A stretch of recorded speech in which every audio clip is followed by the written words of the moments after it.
Bismillahirrahmanirrahim. Syekh Abdul Qadir Al-Jilani berkata, marah jika dilandasi karena Allah itu masih terpuji, tapi jika terdorong oleh yang lain berarti suatu celah. Orang beriman jika bersih itu karena Allah semata, jadi bukan karena diri sendiri. Juga bersih dalam berkemauan untuk menolong agamanya, bukan untuk menolong diri sendiri. Ia akan mudah geram jika hukum-hukum Allah terberangus, seperti kegeraman singa kala menerkam buruannya. Berkait pasti Allah murka karena kemarahannya itu, dan Dia akan ridho karena ridhonya. Janganlah kau lahirkan kejengkelanmu kepada Allah, kendati kompensasinya untuk dirimu sendiri, karena perbuatan itu bisa membentuk sikap munafik.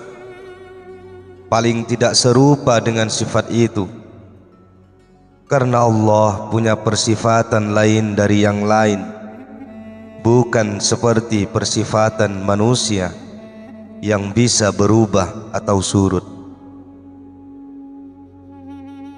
Bila kau sedang menekuni sesuatu perbuatan, singkirkan nafsu, hawa, syaitan darinya, dan kamu jangan berniat berbuat sesuatu kecuali karena Allah, serta untuk mengikuti perintah-perintahnya.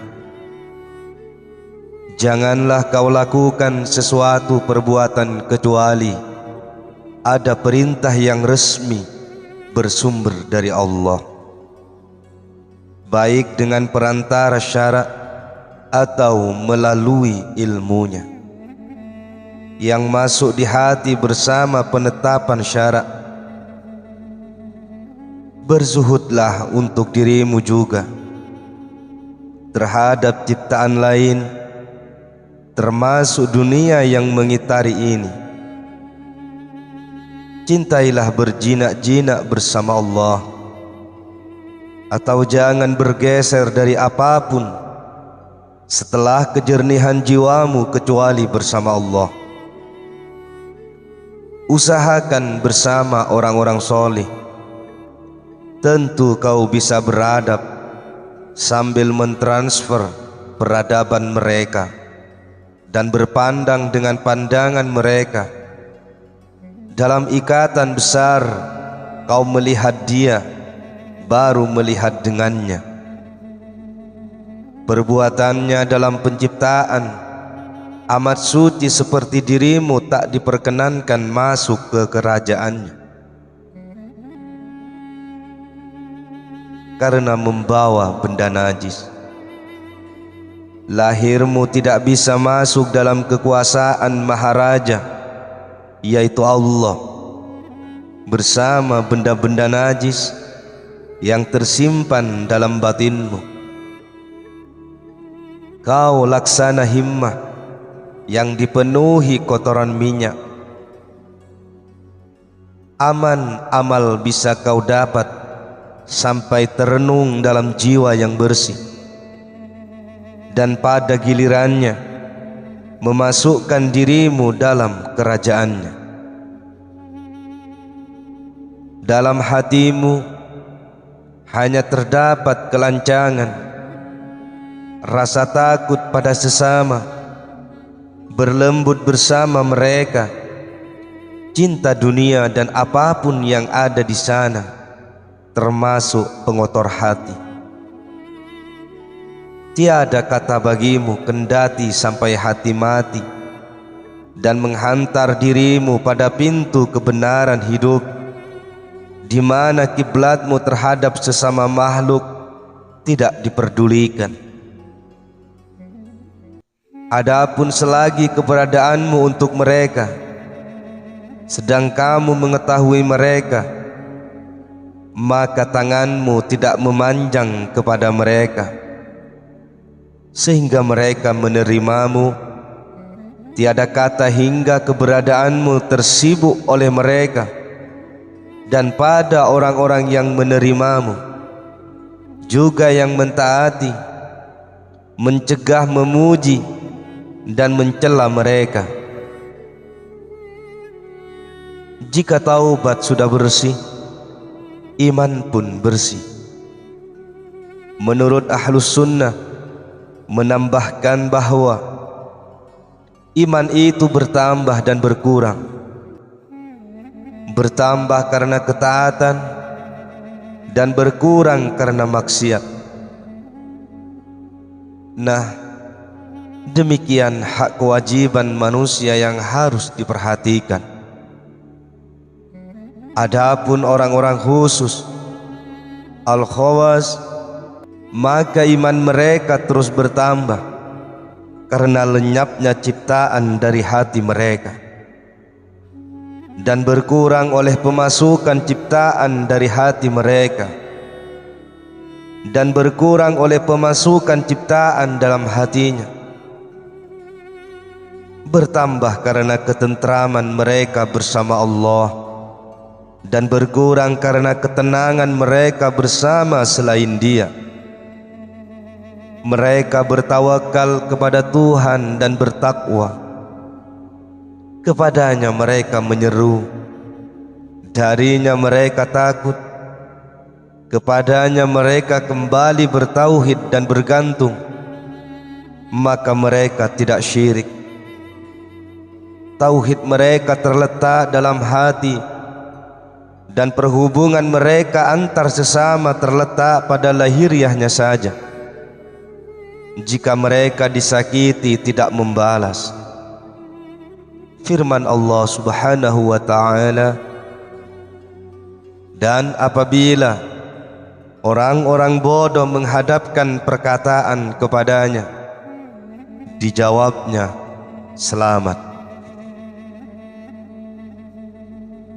Peliharalah as-sumtu, sifat memperbanyak diam, dan hilm atau sabar dari orang-orang yang menyakiti.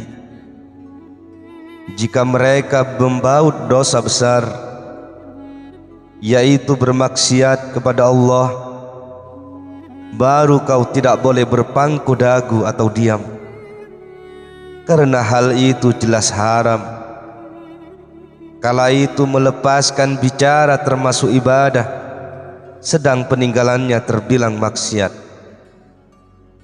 Apabila kau mampu menegakkan al-ma'ruf nahi mungkar, itu merupakan pintu yang baik yang telah dibuka di hadapanmu, maka segera masukilah. Adalah Isa alaihissalam, bila makan itu makan tumbuh-tumbuhan yang ada di padang, sedang minumnya dari belik atau sumber air. Duduknya di ngarai-ngarai atau bekas reruntuhan. Jika tidur berbantal hasta. Orang beriman alangkah baiknya bila mengikuti ini. Kendati ia punya harta, tapi hanya terpakaikan untuk lahiriah dan menetapkan jiwa serta hati bersama Allah. Pijakan pertama tetap tidak berubah, karena zuhud bila telah menetap dalam hati, ia tidak akan tergeser oleh pendatang dunia. Orang beriman kalaupun mencintai dunia atau isinya, keinginan atau kelezatannya tidak menjadi percikan yang merepotkan diri, baik siang atau malam. Tidak menyembah Allah atau berzikir kepadanya, tidak mentaatinya kalau jiwanya masih menyimpan aib dalam penglihatan Allah, maka ia bertaubat dan menyesali segala perbuatannya. itu sesuatu yang terikat darinya, meliputi hari-hari yang sunyi. Pandangannya mencela dunia melalui jalur kitab, sunnah, dan guru-guru yang alim. Lalu sikap zuhud datang di sana. Manakala ia melihat sesuatu aib, maka ia melihat pula aib yang lain.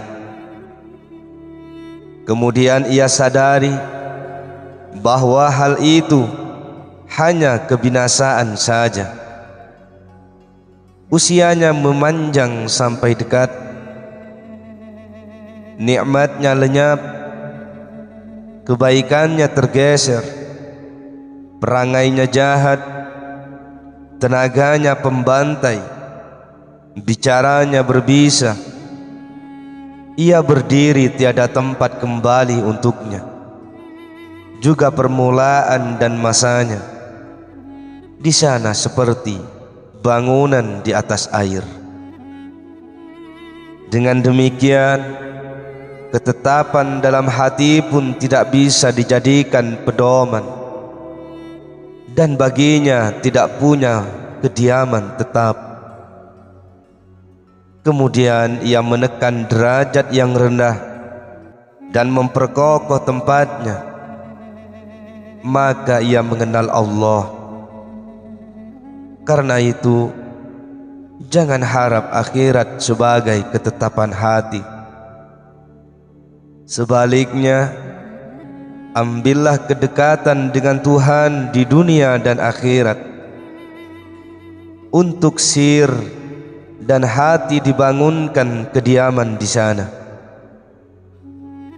Ketika itu, imarah atau keramaian dunia tidak membawa mudarat baginya, kendati 1000 rumah dibangun untuknya, karena ia dibangun untuk yang lain, bukan untuk dia. Di sana karena ia mengikuti perintah-perintah Allah, menerima ketentuan dan keputusannya, ia berdiri siaga melayani ciptaan atau menyambung tali kebaikan dengan mereka, mengkait bederang dengan gulita, baik perihal makanan atau roti.